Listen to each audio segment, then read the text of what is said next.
principle, there have been studies and predictions listed here that you can switch the phase from semiconducting to the metallic by changing the growth conditions, tungsten alloying, strain, or electrostatic cleaving.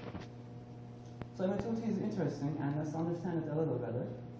It was reported that monolayer has a direct band gap in the MO2, and true for other TMXs. And when you study the photoluminescence absorption by increasing the thickness, you will see that a 7th peak appears, which is attributed to the indirect transition.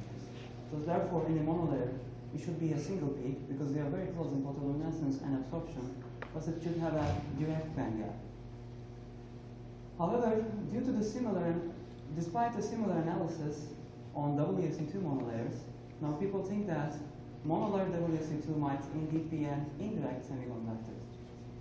So if the indirect transition is very close, but slightly below the direct gap within 1 kT, then indirect photoluminescence from the single monolayer could be suppressed.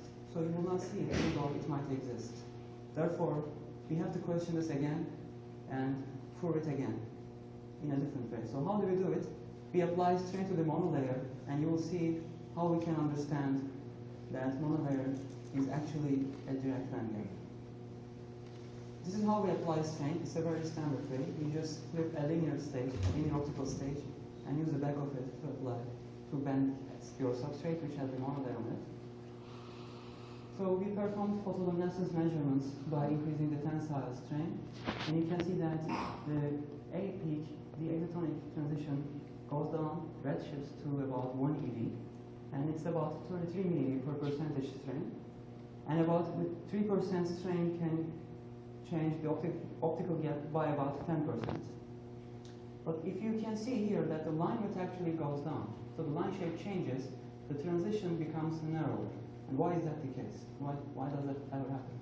First of all, to make this interpretation, the interpretation is difficult from that spectrum because we clamped our monolayers with metal bars to achieve high strain, and that involves processing, e-beam, chemicals, and polymers, etc. And the interpretation is difficult in that case.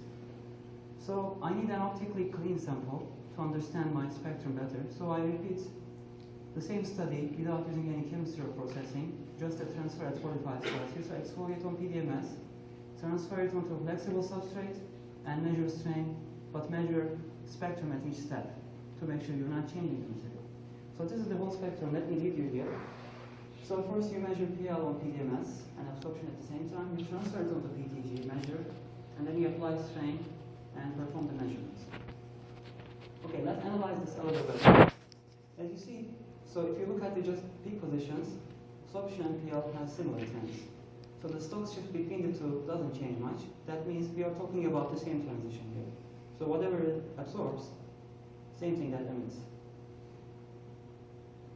Upon application of strain, so once again, redshift in the aglaton, and the indirectly goes up according to the theory. So strain increases the separation. Therefore, as from a simple Boltzmann distribution, exotons would prefer the K point, the K value, right? So that means if monolayer was an indirect gap initially, I would see a PL enhancement. So if it was that the indirect value was below, with strain, more exotons will prefer the K value, and I will see an enhancement in the PL. However, we don't see an enhancement as plotted here. So without the 1% strain, there's actually some decrease, which we don't quite understand. So this shows, the lack of enhancement shows that already at 0% strain, monolayer is at direct gap material. So the direct gap, the A exoton, is below the indirect gap. And we are talking about the optical gaps here. Okay, let's analyze this further. This is you have already seen this. And if you look at the line shape, we pull it at half max. In the PL, it decreases, and in absorption, you see the same trend. We unfortunately don't have as many data points with absorption, but we have enough data points to show the trend. It is such that with 1% strain, the line width decreases more than 10%. So it's about 5 to 6 millieV decrease, which is significant for a line shape to become so much narrower. So it's more than 10%. But why would that happen at all? One possibility that might come to your mind is that the trionic PL is suppressed because you often see trions in the photoluminescence spectrum.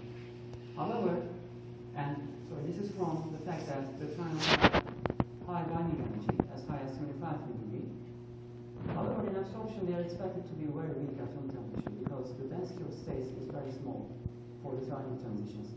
And this is an example of WS2 around the charge neutrality point. So unless your sample is intentionally doped, you won't be able to resolve the trionic feature. And if it was resolved a little bit in the absorption, it will be very clear in the photoluminescence spectrum. So therefore, we think you can't explain this narrowing with trionic suppression, suppressing the trion. And this is how we explain it. We claim that the scattering, exciton-phonon scattering, is suppressed partially. Therefore, the line width should become narrower. So let's remember the previous animation again. When we apply strain, a common redshift, and the delta E increases here. That means the direct to indirect value scattering is not as likely anymore because you will need higher energy phonons to be able to scatter from the direct value to the indirect value. So it's not as likely, meaning the line width is supposed to be smaller now. So once again, when we apply strain, a common redshift, what the theory tells us that the separation increases between direct value and the indirect value, such that the scattering goes down. It's not as likely because you need higher energy phonons now. And the line width is expected to decrease that way. And this is to remind you the decrease in the line width. As a summary, we showed that the optical gap of monolayer molybdenum ditoluride can be tuned down to 1 eV with about 2 to 3% tensile strain. And our strain studies confirm that monolayer Mo2 is indeed a direct gap semiconductor, and tensile strain produces a significant reduction in the PL absorption line width of the bandgap exciton, which is the A exciton.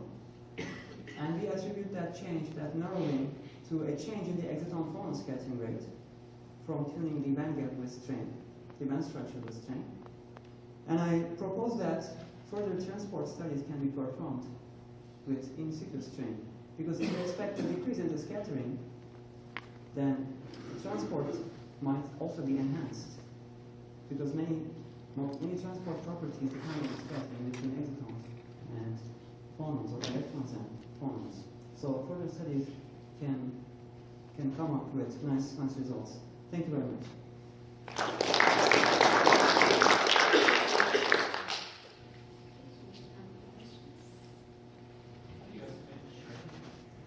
So with my clamped samples, I can look at the radius of curvature because I hope that slipping won't happen and the monolayers will follow the surface directly. So I just look at the radius of curvature. I showed it earlier. I look at the radius of curvature, and there's a common formula to calculate that. And for other measurements, I can estimate it for unclamped samples. You find it slipping? It slips beyond a certain point for sure. Depends on the configuration. Sometimes 2.5%, sometimes 1.2%. Can you explain again how you model the expected movement of the band for the strain?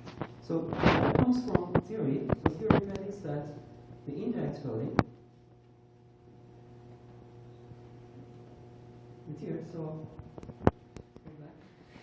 so theory predicts that the indirect value will go up relative to the direct value. So imagine that the difference between them was 20 MeV initially, and there will be many phonons around with 20 MeV. So you are more likely to go from the K value to the indirect value when there is no strain. But if you apply strain, the separation will go up to maybe 40 MeV or 60 MeV. So you have less phonons to help you go from the K value to the indirect value. Therefore, the scattering rate decreases. You're not as likely to scatter in this way. Therefore, the line width will definitely go down.